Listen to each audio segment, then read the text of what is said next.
O que é a regulação gênica? Vamos utilizar um exemplo. Você já ouviu falar de um olho se desenvolvendo na mão de uma pessoa? Não. Então eu vou explicar o porquê. Todo o nosso corpo possui o mesmo DNA, ou seja, os mesmos genes. A partir disso, entra a regulação desses genes, que controla onde determinado gene se desenvolverá ou será inibido. Para entender melhor tudo isso, entra a epigenética, que nada mais é que os fatores que afetam a expressão dos genes sem alterar o DNA e que podem ser herdados.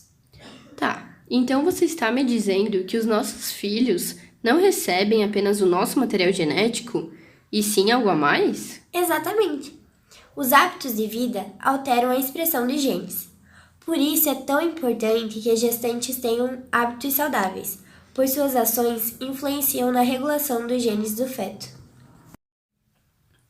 E quais são esses fatores que afetam a expressão gênica? Podemos pensar que quanto mais complexo um organismo for, mais elementos regulatórios ele vai possuir. E quais são os organismos mais complexos que conhecemos?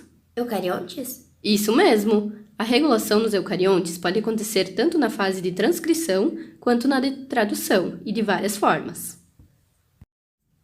A acetilação consiste na adição de um grupo acetila que vai se ligando nas estonas e reduzindo a atração entre elas e o DNA, permitindo que ocorra a transcrição.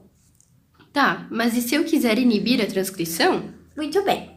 Para que isso ocorra, pode-se adicionar às estonas uma proteína que coloca um grupo metila nas regiões promotoras, impedindo assim que ocorra a transcrição, pois esse grupo metila vai usar o lugar onde os sítios de ligação iriam chegar e sem eles não é possível fazer a transcrição.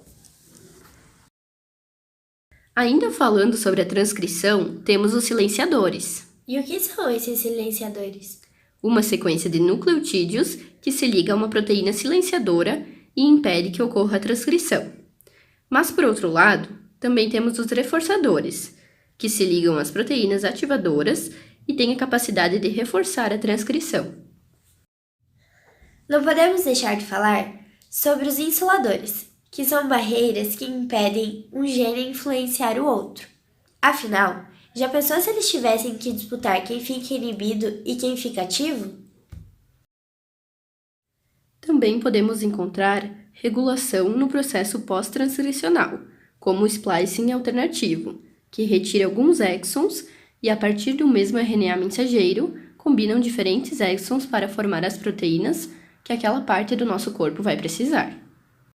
Mas e quem diz se essa proteína vai ser produzida em grande ou pequena quantidade? Bom, isso fica a cargo da estabilidade do RNA mensageiro.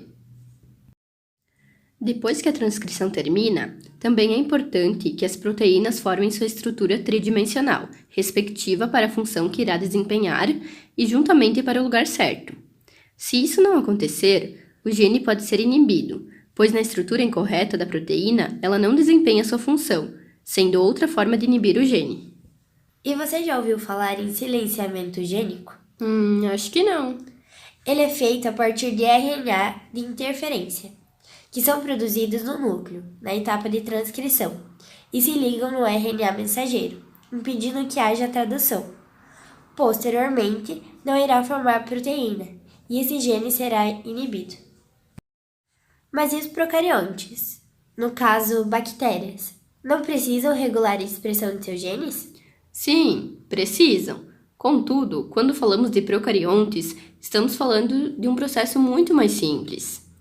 Existem basicamente dois tipos de regulação nos procariontes, e tudo irá depender do meio em que ele se encontra. Por exemplo, se estiver em um meio em que há presença de lactose, irá expressar genes que irão produzir a lactase, para degradar a lactose, e irá inibir os outros genes através de uma proteína que se liga na região operadora e não irá deixar que se ligue a enzima RNA polimerase, que faria a transcrição do DNA, processo conhecido como Operon-Lac. Mas há também outro processo, o operon triptofano, em que nesse caso, quando há triptofano no meio, a transcrição é inibida. E quando não há presença de triptofano, a transcrição acontece normalmente.